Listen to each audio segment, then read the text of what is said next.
construiu a narrativa para destruir o inimigo. Que vingança. Estou aqui para me vingar dessa gente. Eu não vou esperar foder minha família, por isso vou interferir. Salve, salve, eu sou Felipe Moura Brasil, sejam bem-vindos ao Papo Antagonista. Hoje é terça-feira, 7 de novembro de 2023. Hoje se completa um mês do massacre de 7 de outubro em território israelense cometido pelo grupo terrorista Hamas. E isso vai ser assunto aqui novamente, mas também vamos falar sobre os esquemas de suborno que aconteceram no Brasil nos últimos anos e que renderam uma impunidade geral para os envolvidos e para os acusados. Em primeiro lugar, eu dou meu boa noite a Carlos Graeb. Salve, salve, Graeb, tudo bem? Salve, Felipe, boa noite. Muito bem, então, para vocês que acompanham o Papo Antagonista, eu quero registrar aqui, com a pronúncia correta dos nomes, as nossas entrevistas de hoje. Temos uma entrevista que eu acabei de fazer com o Major Rafael Rosenstein, militar e porta-voz brasileiro das Forças de Defesa de Israel. Uma entrevista exclusiva nossa, ela só não pôde ser feita ao vivo ao longo do programa em razão da disponibilidade do Major, que está lá lidando com uma guerra do Estado judeu contra o grupo terrorista. Então ele pôde, alguns minutos antes do programa, nós já gravamos essa entrevista, ela vai ao ar aqui na íntegra, depois de uma entrevista que eu e Graeb, vamos fazer ao vivo com Bruno Brandão, da Transparência Internacional, sobre a impunidade no Brasil, lembrando daquele relatório recente da OCDE, que fez críticas ao que acontece por aqui. Então, para a gente não perder tempo, Robson, meu compadre, solta a vinhetinha e vamos com tudo. Aconteceu, você fica sabendo aqui. Papo Antagonista. Muito bem, Carlos Graeb e eu, Felipe Moura Brasil, vamos conversar com Bruno Brandão, da Transparência Internacional, para falar desse relatório da OCDE que criticou a impunidade no Brasil, a vingança do sistema contra a Lava Jato, como eu gosto de colocar, e vamos abordar, evidentemente, outros temas relacionados. Muito obrigado pela sua participação, Bruno, é um prazer revê-lo. Prazer revê-lo também, Felipe. Olá, Graeb. Um prazer falar com todos vocês. Bruno, eu gostaria que você contextualizasse primeiro como funciona esse grupo anti-suborno da OCDE, que é um organismo internacional, sempre há um debate sobre o Brasil ser aceito ou não nesse organismo, e qual é a ligação da Transparência Internacional com a OCDE também. Tá, muito bem. A OCDE é a Organização para a Cooperação e Desenvolvimento Econômico. Foi um organismo que surgiu para a reconstrução da Europa no pós-Segunda Guerra Mundial, para gerir ali a reconstrução dos estados, prioritariamente. Houve os fundos de apoio, principalmente dos Estados Unidos, mas a OCDE ela surge para reconstruir a capacidade de governo dos estados destruídos na Segunda Guerra Mundial na Europa. E a OCDE ela tem inúmeros grupos de trabalho, inúmeros instrumentos para promover melhores práticas em diferentes âmbitos das administrações públicas. E um dos principais é o combate à corrupção. Mas no caso da OCDE, não é qualquer tipo de corrupção, é um tipo específico e muito importante, a corrupção transnacional. A OCDE ela tem a Convenção contra o Suborno de Autoridades Estrangeiras em Transações Comerciais. Essa convenção, que completou cerca de 20 anos, ela é uma convenção, além de ter um foco específico, ao contrário da Convenção da ONU, a Convenção da Organização dos Estados Americanos, que são convenções genéricas contra a corrupção, o foco é sobre a atuação principalmente de multinacionais, quando elas operam fora dos seus territórios. Por que isso é muito importante? Porque isso diz respeito a interesses econômicos, a objetivos de competitividade dos países nos mercados globais.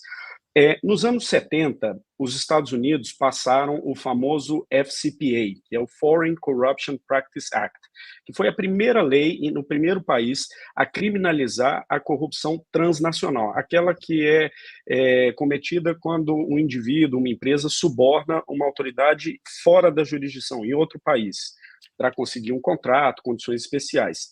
Naquela ocasião, aquilo foi um resultado de um momento, depois do Watergate, o escândalo de corrupção, e havia um incômodo de empresas dos Estados Unidos que outras empresas estavam conquistando mercado a partir do suborno e elas perdendo dinheiro, perdendo mercados. Então, passaram uma régua para valer entre todas elas, abolir ou tentar reduzir essa prática do suborno transnacional. Só que o que aconteceu depois que os Estados Unidos passaram essa lei? Os europeus fizeram a festa, porque os europeus continuavam sem nenhuma legislação que criminalizasse esse tipo de suborno transnacional, e ao contrário, eles tinham até mecanismos que incentivavam tributariamente o suborno. Eles podiam, as empresas europeias, empresas francesas, alemãs, elas podiam declarar no seu imposto de renda pagamentos de facilitação, que é um eufemismo para suborno, reduzia o lucro e, portanto, pagava menos imposto. Então, tinha um incentivo tributário na Europa para pagamento de suborno no exterior. Então, os Estados Unidos pressionaram para que uma nova legislação com alcance muito maior internacional surgisse, e surge, então, a Convenção da OCDE, para principalmente colocar regras nas empresas europeias, mas ela acaba também tendo um impacto em outros mercados, e então países passam a legislar também com documentos como o FCPA, por exemplo, e o UK Bribery Act em 2012, e a nossa lei anticorrupção brasileira em 2013, no ambiente ali das passeatas, dos protestos de 2013, nós passamos a nossa lei anticorrupção sob incentivos, né, até pressão da comunidade internacional, especificamente a OCDE. Portanto, é uma convenção que tem como objetivo coibir essa prática de empresas roubarem negócios de outros competidores, seja de qualquer país, através do suborno. Então, é uma convenção com grande impacto econômico e político por seu propósito e o seu foco. E a outra questão era a ligação da transparência internacional. Eu já escrevi muitos artigos mostrando a importância que é determinados países usarem o seu eventual desejo de integrar organismos internacionais para fazer as lições de casa que eles cobram dos países para obter a sua adesão. E eu vejo toda uma iniciativa da transparência internacional em explorar isso. Quer dizer, é importante para o Brasil integrar a OCDE, então vamos aproveitar que a OCDE tem uma série de pré-requisitos, de exigências em relação ao combate à corrupção, e vamos implementar isso na prática aqui no país. E essa postura, evidentemente, eu considero interessante, como todas aquelas que visam ao endurecimento do combate à corrupção no Brasil, que é marcado por essa tolerância, por essa leniência e pela impunidade. Então, como a transparência internacional atua em relação a isso? E, claro, a gente vai chegar, depois dessa explicação de contexto, na parte sensível que rendeu aí toda uma repercussão estranha, para dizer o mínimo, com generosidade, em relação ao relatório. Como é a ligação?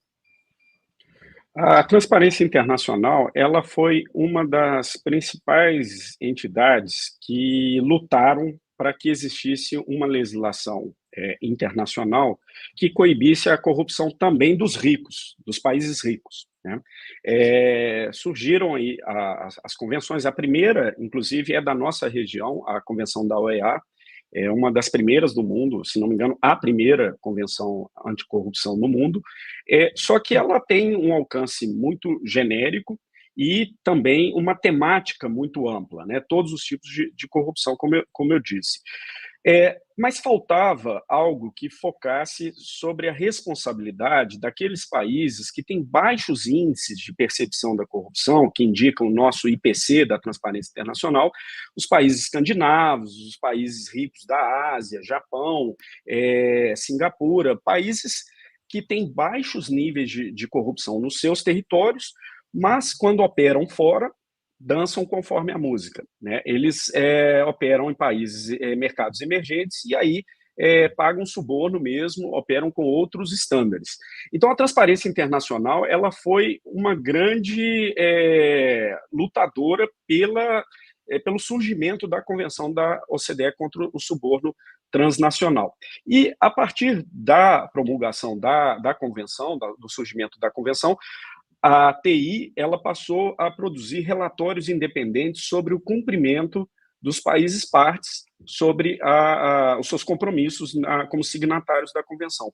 Lembrando que, além dos 30 e tantos países membros da OCDE, outros 5 ou 6 países que não são membros também assinaram a Convenção, e entre eles o Brasil. Então, a Transparência Internacional, periodicamente, a cada 2 anos, nós fazemos um relatório independente sobre o cumprimento das obrigações pelos Estados-partes. E assim nós fazemos para todos os países membros e, em especial, nos últimos 4 anos, fizemos relatórios específicos sobre retrocessos graves no caso brasileiro e submetemos à OCDE.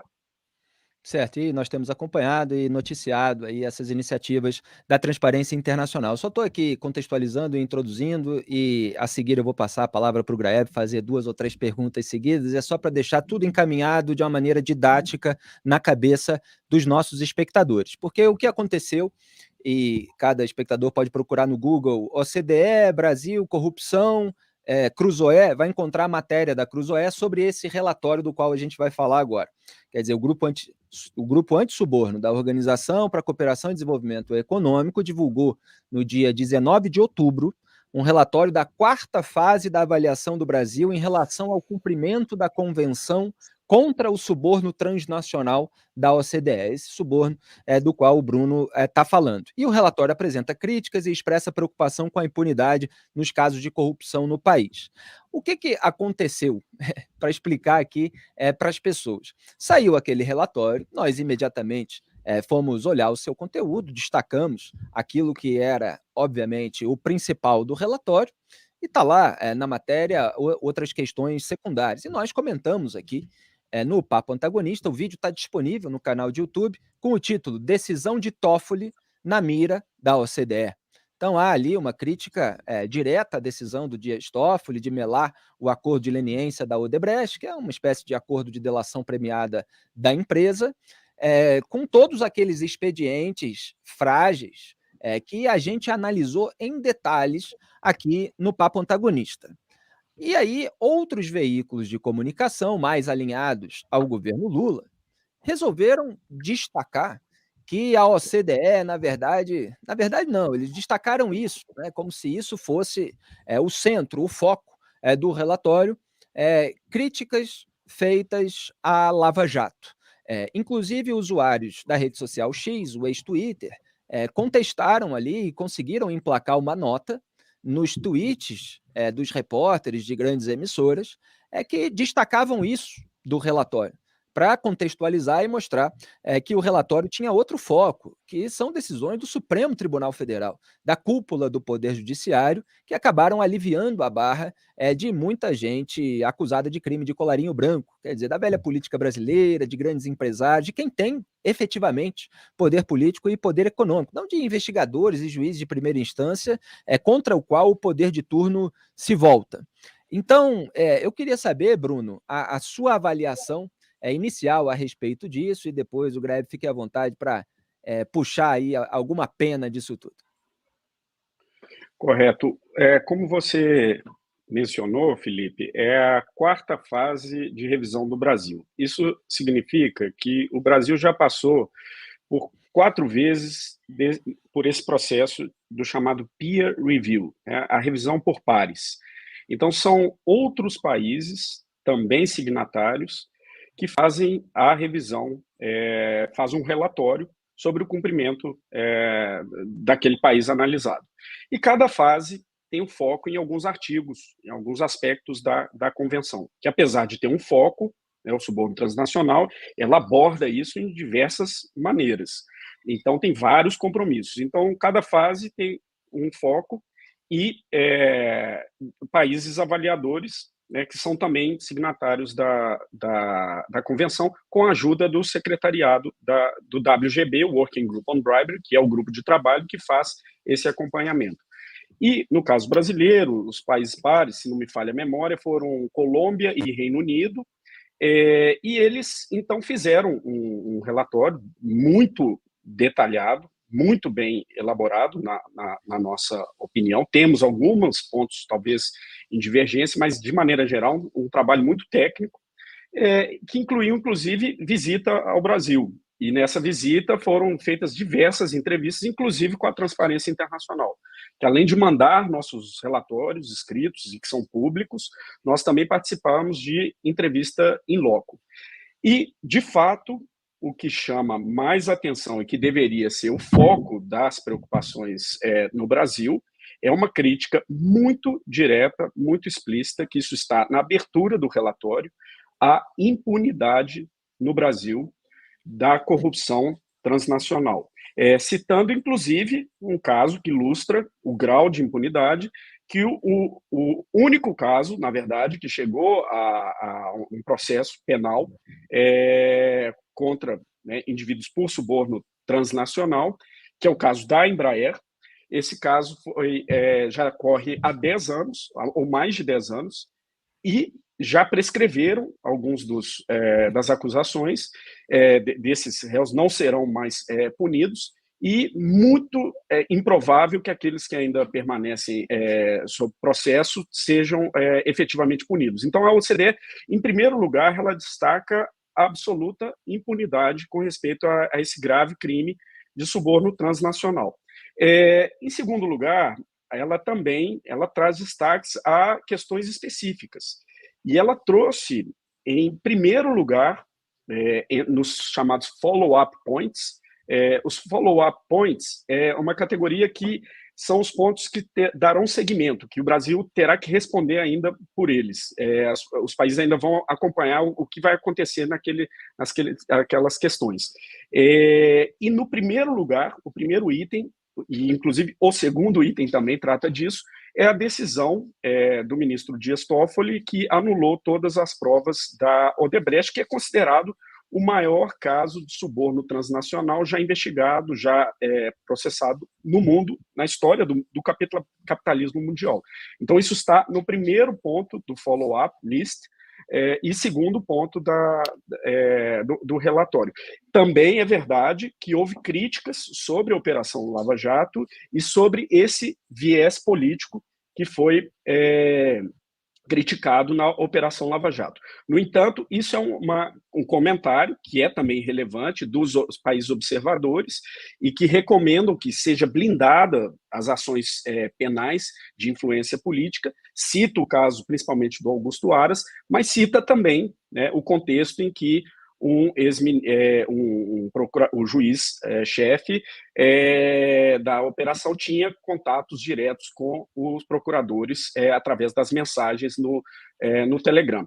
Mas a gente pode falar mais tecnicamente disso também, é importante, porque ela faz uma grande ressalva sobre o tipo de contatos diretos entre agentes da lei. Isso também foi muito importante ali, um esclarecimento feito pela OCDE. Mas, desculpa, não quero ler o relatório inteiro, mas vamos lá para o que vocês acharem que importa mais, a gente explora.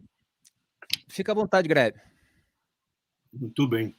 Bom, vamos começar pelo ponto que foi o destaque mesmo desse relatório, que tem 117 páginas, né? Eu estou com ele aberto aqui. Na página 12, eles escrevem ali, redigem um parágrafo bem gordão sobre o caso Odebrecht. No fim desse parágrafo, eles mencionam a decisão do Dias Toffoli de anular as provas obtidas por meio do acordo de leniência. Eles eles esclarecem que os próprios acordos não foram anulados, mas as provas, sim. E isso causou uma preocupação a respeito do impacto que isso poderia ter em ações fora do Brasil. Aqui no Brasil, a gente sabe qual é o impacto. Essas provas perdem qualquer possibilidade de instruir processos, né? Então, aqueles que poderiam ser punidos com as provas do acordo, que a Odebrecht vamos lembrar, né? Voluntariamente entregou ao Ministério Público, esses aí vão passear, né? Vão ficar felizes e contentes. Então, eu queria que você nos explicasse justamente isso, Bruno. Por que da preocupação com os impactos no exterior? A gente pode ver uma situação em que as empresas e os seus executivos fiquem completamente impunes aqui no Brasil, mas sofram algum tipo de condenação ou sanção fora? Bom, essa decisão do ministro Dias Toffoli sobre a anulação de todas as provas do acordo de leniência da Odebrecht, ela tem ao menos 3 ou 4 grandes impactos sistêmicos, né? O primeiro, em nível nacional, como você muito bem já adiantou, é a potencial anulação de virtualmente todos esses processos baseados nessas provas, né? Inclusive já de condenações confirmadas em múltiplas instâncias.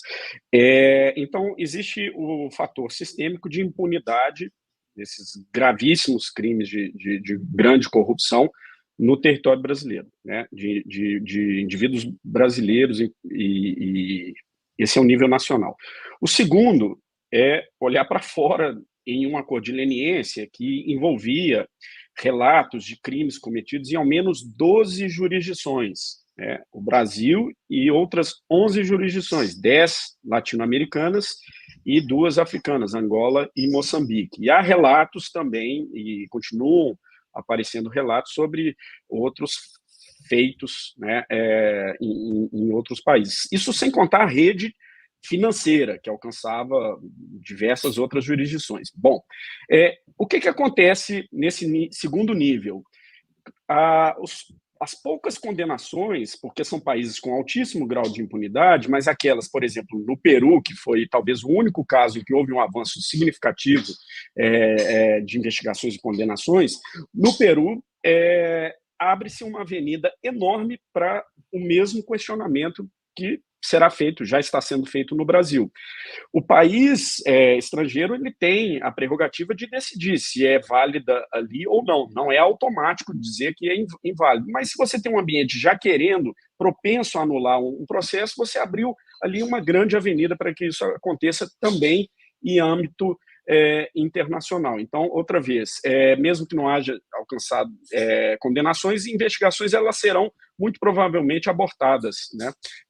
Nesses casos, em várias jurisdições. Isso nós estamos falando de países pobres, né? Sociedades que sofreram gravíssimas consequências desses crimes. Essa segunda consequência. Terceira, uma consequência também muito grave dessa decisão, ela decorre da sua fundamentação, que é uma fundamentação que promove ou decorre de desinformação, para ser, né, talvez, otimista na interpretação das motivações, etc., uma desinformação, uma grande incompreensão sobre cooperação penal internacional. Porque o fundamento dessa anulação é que a Lava Jato teria cooperado ilegalmente, clandestinamente, porque trocou mensagens com procuradores suíços dos Estados Unidos através de aplicativos de mensagens. A própria OCDE fez questão, nesse atual relatório, atualíssimo, recente, de explicar que as interações pré-processuais entre autoridades investigatórias, procuradores, policiais, estrangeiras, não é só legal e permitido, como desejável e recomendável. Porque Bruno, você só vai... Desculpa. Não, só para chamar atenção, esse era o fato que você tinha destacado um pouco antes de eu fazer a pergunta, né? Era essa... Exatamente. Essa ressalva, porque esse ponto, Graeb, Felipe e nossos ouvintes, essa foi uma grande confusão no debate nacional, né, sobre Lava Jato, que deve ser analisada, importantíssima, inclusive seus problemas, seus defeitos, crítica, mas nós sabemos que a crítica à Lava Jato, ela traz junto uma carga imensa de interesses em simplesmente passar uma régua da impunidade. E um dos caminhos para isso foi essa confusão sobre cooperação internacional pré-processual. Por quê? Antes do processo e nas atividades diretas entre agentes, é por isso que você tem um adido policial numa embaixada, porque ele vai tratar diretamente com policiais locais, com procuradores locais e vai... Imagina se você tem que mandar para o Ministério da Justiça, cada encontro que você tem, toma um café, vai no coquetel na embaixada, o procurador conversou com o adido policial, isso é cotidiano em todos os países do mundo e recomendado. Existem fóruns, a Noruega promove fóruns, encontros, para que isso ocorra, para que eles encontrem, gerem confiança, possam conversar. O que não pode é transmitir informação, duas coisas, de cunho sigiloso, que o procurador, a autoridade não tem acesso e ela transmitir isso, ou segundo, para que isso depois instrua um processo, por exemplo, uma decisão judicial, um pedido de prisão cautelar, né, preventiva, um pedido de apreensão de bens, um mandado de busca e apreensão. Isso sempre tem que passar pela autoridade central designada no país para a cooperação penal, que no Brasil, para a maioria dos países, é o DRCI, o Departamento de Recuperação de Ativos e Cooperação Internacional, no Ministério da Justiça. E assim foi feito. Nesse caso específico, do acordo da Odebrecht, não apenas houve essa troca considerada desejável, recomendada, mas também, quando foi instruir, de fato, a formalização do acordo, houve, sim, o processamento via autoridade central. Então, o terceiro impacto sistêmico é gerar um imenso imbróglio, um obstáculo para que o Brasil participe da cooperação penal internacional. Imagina o que isso significa alijar um país dessas redes de contatos e cooperação, justamente no momento em que o mundo ele discute o financiamento ao terrorismo, né, em tantas formas, né, e a corrupção de países como a Rússia fomentando guerras. Então, é um impacto muito preocupante para a comunidade internacional a fundamentação também dessa decisão. E aí eu quero falar o português bem claro aqui para o nosso público do Papo Antagonista. Se busca, evidentemente, qualquer tipo de pretexto para aliviar a barra dos políticos que foram acusados, que foram denunciados, que foram condenados, assim como dos empresários mancomunados com eles e que já estão aí a todo vapor para voltar a obter contratos públicos milionários ou bilionários que eles obtinham naquela época, anos atrás, molhando a mão de agentes públicos e políticos, quer dizer, justamente pagando suborno. E muita gente não quer admitir isso, então usa essa estratégia de manipulação de massa, que é você fazer a caricatura de investigadores, de juízes, de gente com muito pouco poder na República do Escambo, que é o Brasil, e maximizar, turbinar eventuais pecadilhos, para usar a expressão utilizada pelo ministro Luiz Roberto Barroso, do STF, que votou contra a suspeição do Sérgio Moro, no caso do Lula. Então, eles maximizam, turbinam isso para fingir que ninguém roubou nada, que ninguém recebeu suborno, que ninguém pagou. Aqui, evidentemente, a gente faz todas essas distinções. Então, nesse caso, em relação à decisão do Dias Toffoli, que foi colocado no STF pelo próprio Lula, ele parece que exagerou na tentativa de criar um falso pretexto, com uma colaboração, evidentemente, que ele poderia usar em sua defesa, se ele mudasse a decisão, do governo Lula. Então vamos lembrar aqui, só para contextualizar para o nosso público. O Ministério da Justiça, comandado pelo Flávio Dino, ministro do governo Lula, disse que não havia a formalização do pedido de colaboração das autoridades suíças com os procuradores da Lava Jato. Quer dizer, foi investigar ali nos seus arquivos, o Bruno daqui a pouco me corrige se estiver errado, e falou que aquilo não existe. Aí veio a ANPR, a Associação Nacional dos Procuradores da República, contestar aquela alegação que foi usada pelo Dias Toffoli para melar o acordo de leniência da Odebrecht. Dizer assim, olha, os dados estão aqui. Houve o pedido de formalização. E aí o Ministério da Justiça, constrangido, teve que dizer para o Dias Toffoli que, olha, realmente nós não tínhamos encontrado, mas agora encontramos com esses dados. Então, toma aí. Só que a decisão já estava tomada de anular o acordo de leniência da Odebrecht sob essa base de que houve contatos clandestinos entre procuradores da Lava Jato e autoridades suíças Percebam, eu ironizei isso quando a gente comentou da primeira vez. Autoridades suíças fazendo algo clandestinamente, vocês já ouviram falar disso? É bem complicado, né, para que um juiz aqui do terceiro mundo aponte esse tipo de coisa. Mas aquilo estava insinuado, pelo menos ali, naquela decisão. E aí veio à tona que houve pedido de formalização, veio à tona, evidentemente, a ordem dos fatores, quer dizer, quando se fechou o acordo de leniência, a própria Odebrecht forneceu provas de livre e espontânea vontade no âmbito daquele acordo já firmado. Então não houve a necessidade de esperar tudo que as autoridades suíças pudessem entregar depois de toda a formalização, porque a própria Odebrecht entregou.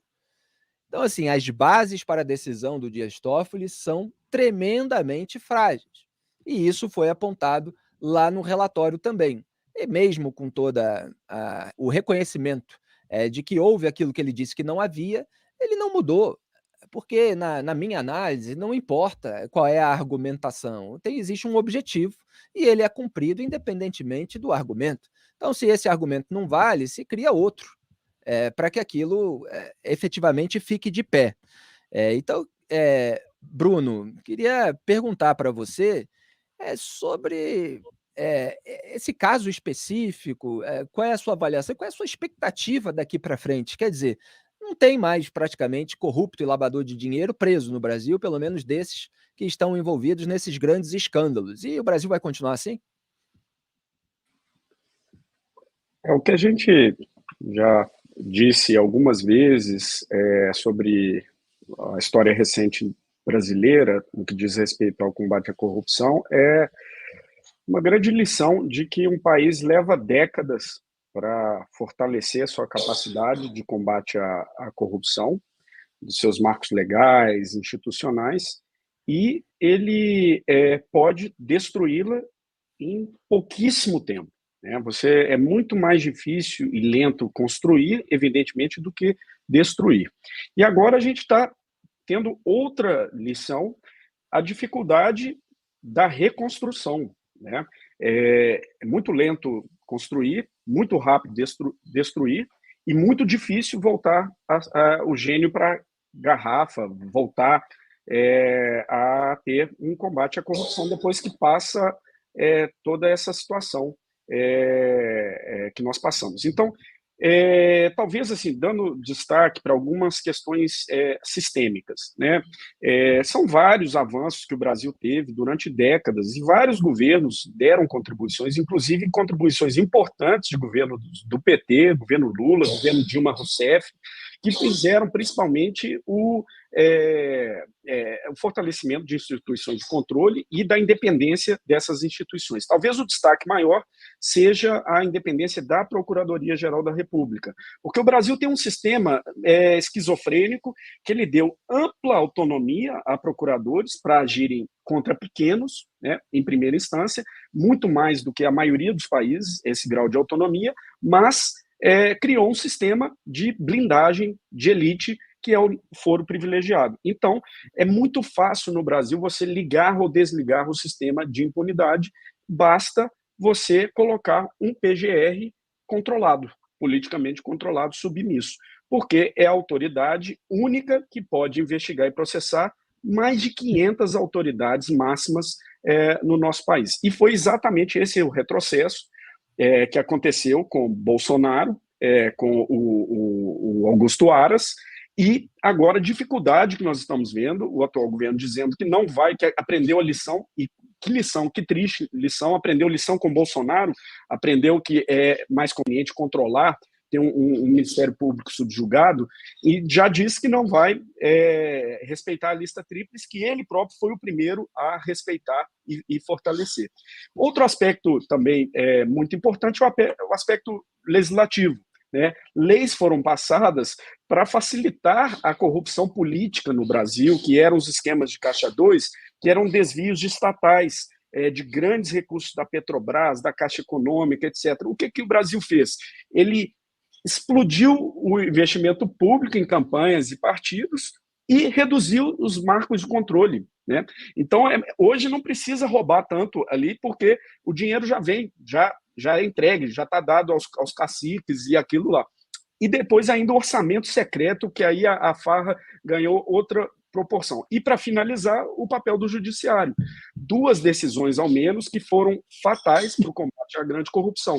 A mudança de competência do foro da Polícia, da Justiça Federal para a Justiça Eleitoral, para qualquer caso que envolvesse algum crime eleitoral. Então, centenas de casos foram para a Justiça Eleitoral muito menos capacitada, estão morrendo todos. E o outro também, a questão da execução da pena em segunda instância, que talvez seja uma interpretação justa do texto literal da Constituição, mas se é assim, o Congresso precisa dar uma solução, ou nós vamos conviver com essa impunidade como algo natural, né, e desejável para o nosso país. Né? Então, um quadro muito difícil de reconstrução, e é uma pena porque o Brasil foi reconhecido como um dos países de maior avanço na capacidade de enfrentar a macro-corrupção e a impunidade de poderosos. Graeb, encaminhando para o final. E os avanços legais, por exemplo? A gente não tinha, até 2013, uma lei de combate ao crime organizado, que permitia o combate ao crime de colarinho branco. A gente viu o STF desenvolvendo algumas teses jurídicas que foram importantes na época do julgamento do mensalão. Estava ali se formando também um ferramental jurídico para possibilitar a investigação e o processo, né, contra a gente que era pega com a boca na botija. Né? Nesse âmbito, você acha que também teve um retrocesso? Eu acho que talvez o maior retrocesso com respeito à lei anticorrupção tenha sido na capacidade do Brasil usar a ferramenta que foi mais bem sucedida, que são os acordos de leniência. Né? A lei anticorrupção de 2013 ela trouxe diversas inovações, mas uma das principais foram esses instrumentos, a sistematização, a regulamentação desses instrumentos de colaboração, que permitem a quebra da chamada omertà, né, o silêncio da máfia. Então, alguém que é investigado, ele pode buscar um benefício entregando informações sobre outros casos e outros investigados, outros réus, outros criminosos. Isso foi um divisor de águas na capacidade de investigadores de subir na escala do crime, na escada da hierarquia do crime, inclusive da grande corrupção, mas também outras formas de criminalidade violenta. Só que esse instrumento ele tinha um obstáculo que era a forma tradicional de trabalho dos investigadores brasileiros no Ministério Público, que é uma forma atomizada, individualizada. Um promotor, um procurador trabalha sozinho e quando ele começa a poder usar essa ferramenta, é trabalho que gera trabalho. Então, o caso vai aumentando e um procurador, promotor sozinho, jamais vai ser capaz de processar aquilo, apresentar acusações e fazer o percurso do processo penal sem tropeçar na impunidade da prescrição, porque o caso vai aumentando exponencialmente. Então, foi muito importante a combinação de uma inovação legal com uma inovação administrativa organizacional, uma nova forma de trabalho em equipe. Então, a força-tarefa foi uma inovação que extraiu o máximo potencial dessa grande novidade do marco legal brasileiro, que foram os acordos de colaboração. Só que aí se destruiu essa perna do trabalho em equipe e enfraqueceram, com outras medidas, a outra perna da leniência. Então, talvez as duas pernas do combate à corrupção que fez o Brasil alçar no combate à corrupção de poderosos, elas foram quebradas. Né? E agora essa reconstrução é bastante complicada de ser feita. Bruno, eu queria dar a oportunidade para você esclarecer aqui, porque a Transparência Internacional e até o seu nome apareceram num relatório da Procuradoria-Geral da República. Nós, inclusive, divulgamos nota no site, mostrando como vocês alegaram que era fake news, uma notícia crime que tinha sido apresentada pelo deputado do PT, o Rui Falcão, mencionando ali interferência da ONG, etc. É o que eu avaliei como parte aí de uma vingança do sistema que quer tentar macular até a imagem de interlocutores das pessoas envolvidas com o combate à corrupção no Brasil, de pessoas, enfim, que acompanharam esse processo, que monitoraram e que, obviamente, cobraram a punição daqueles envolvidos em suborno.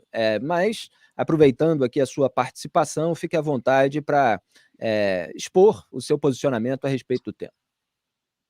Perfeito. Bom, em primeiro lugar, uma organização como a Transparência Internacional, se ela não for criticada, se ela não for atacada, se ela não for perseguida, se ela não for retaliada, ela não está fazendo o seu trabalho. Ou então ela opera num ambiente quase um paraíso, né, onde tem muito pouco trabalho a ser feito. Infelizmente, não é o caso do Brasil, né? Mas a gente toma isso com muita... Não, naturalidade é uma má palavra e eu vou explicar por quê. Mas a gente já sabe lidar com isso. Porque eu, pessoalmente, trabalho há 14 anos na Transparência Internacional e grande parte desse período é fora, em outros países, principalmente na América Latina. E a gente vê a realidade cotidiana dos nossos colegas, infelizmente, é ainda mais grave. Temos colegas assassinados, temos colegas que têm que andar com guarda-costas, que não podem ter endereços revelados, que têm que se mudar de tempo em tempo, que têm que se exilar. Nós temos colegas agora exilados que saíram da Rússia, temos colegas exilados de vários países. Então, isso é parte do cotidiano do nosso trabalho. Então, a gente sabe lidar com isso e tem que enfrentar. Se a gente quer cumprir a nossa missão de incomodar poderosos, a gente não pode esperar que a gente vai receber aplausos, que a gente vai receber tapinha nas costas. A gente vai tomar pancada, canelada e sempre abaixo da cintura, porque é onde joga essa turma. É como os métodos que adotam esses nossos, o objeto do nosso trabalho, né? Essas pessoas, é assim que elas lidam. E, a partir, principalmente, da mentira, é que elas tentam atacar o nosso maior bem, que é a nossa reputação, construída 3 décadas de trabalho de combate à corrupção em mais de 100 países. Mas nós vamos continuar enfrentando, são mentiras todos os dias que aparecem, e não por acaso de figuras como Augusto Aras, né, diversas ocasiões, trouxe, inclusive em documentos oficiais, inverdades, informações absolutamente inverídicas, e tentando destruir a reputação de quem estava criticando o seu trabalho, a sua omissão diante de tanta criminalidade, tanta corrupção. Augusto Aras é apenas um deles, né? Nós temos isso, infelizmente, como nosso cotidiano. Agora, o que eu queria terminar dizendo, que apesar da gente saber lidar com isso, já está acostumado, o couro engrossado, infelizmente, nós não podemos naturalizar nunca isso, porque jamais pode ser algo tolerado que uma organização da sociedade civil, que cidadãos que denunciam, que usam sua voz para denunciar a corrupção e lutar por um país melhor e mais íntegro, sejam alvo de retaliações e, principalmente, retaliações por parte de autoridades públicas. Então, isso não pode ser naturalizado. Então, nós vamos lutar contra, nós vamos sempre trazer a verdade, mas também denunciar essa forma de tentativa de silenciamento que é inaceitável, e o Brasil não quer isso. O Brasil, a sociedade brasileira sabe o valor da luta contra a corrupção, porque já fez isso avançar no passado recente. Só queria lembrar que o presidente Lula está prestes a indicar um novo procurador-geral da República. Nós temos feito análise há anos de que ele quer um Augusto Aras para chamar de seu, está avaliando aí quem pode ser mais fiel, entre aspas, mais leal, entre aspas, todas essas palavras cujos conceitos são um tanto vilipendiados aí em razão de outros interesses que não o público. E a gente vê as indicações políticas feitas para blindagem pessoal, eventualmente para que se esmiúce a sujeira só dos adversários, no máximo, e nós vamos sempre exercer aqui a vigilância. E em relação a esses ataques, evidentemente cada um responde por si, o Bruno responde por ele, pela Transparência Internacional, nós respondemos pelo nosso jornalismo independente. A gente sabe exatamente o que é a retaliação de pessoas poderosas, seja do ponto de vista político, seja econômico, e normalmente são os dois, porque quem tem poder político acaba conseguindo o poder econômico, nós temos uma ficha imensa de episódios para contar, que talvez um dia sejam costurados numa grande obra literária, para que as pessoas tenham dimensão do que acontece nos bastidores. Quer dizer, são frituras, são censuras veladas, são plantações de notas na imprensa para tentar desqualificar o trabalho daqueles que incomodam, daqueles que são pedra no sapato do poder, daqueles que exercem a sua liberdade de informação, crítica e imprensa, em nome da vigilância ao poder de turno, aquilo que não existe apenas nos regimes autocráticos, onde há todo um esquema também de corrupção transnacional, como a gente tem visto aí, envolvendo esses países que acabam se ajudando para que as tiranias se perpetuem. E é isso que a gente tenta evitar no Brasil, né? Mas o escracho aqui já é muito grande. Então, a gente combate aí forças imensas, né, muito maiores do que nós, mas temos o nosso público para referendar o nosso trabalho e pedir que a gente jamais desista. Graeb, quer fazer alguma pergunta final, consideração para encerrar? A última palavra é sua. Não, quero agradecer só ao Bruno por ter ajudado a gente a entender o significado desse relatório, né? E é o triste cenário em que a gente está, né? Infelizmente, a expectativa que se formou no Brasil de que a lei de fato ia começar a valer para todo mundo, né? De que tinha sido quebrada essa barreira que impede que grandes empresários, que políticos influentes sejam, enfim, essa expectativa se frustrou, né? Então agora tem que remar de novo, né? É isso. Eu Bruno, também muito agradeço. obrigado pela sua participação. Fique à vontade aí para as suas considerações finais. Não, também, da minha parte, agradecer muito o convite, a oportunidade, né, de trazer um pouco da nossa interpretação, do momento, do trabalho, mas trazer também uma nota de esperança, né? A gente já viu isso acontecer em outros países, a luta contra a corrupção é assim, infelizmente, é um stop and go, é algo que avança, mas logo tem uma reação forte do sistema, mas aos poucos é um processo civilizatório, a gente está do lado do processo civilizatório, então a gente tem que continuar, tem que acreditar e seguir em frente. Vamos enfrentando aí momentos difíceis, mas outros melhores virão se nós continuarmos. Se abandonarmos, não, mas se continuarmos, nós vamos reconstruir esse combate à corrupção no Brasil. Eu acredito muito, e o trabalho de vocês, jornalistas investigativos, se torna ainda mais importante nesse momento, junto com o ativismo anticorrupção. Então, outra vez, muito obrigado pela oportunidade, parabéns pelo trabalho. Vamos perseverar. Muito obrigado. Bruno Brandão, da Transparência Internacional. Boa noite, bom trabalho.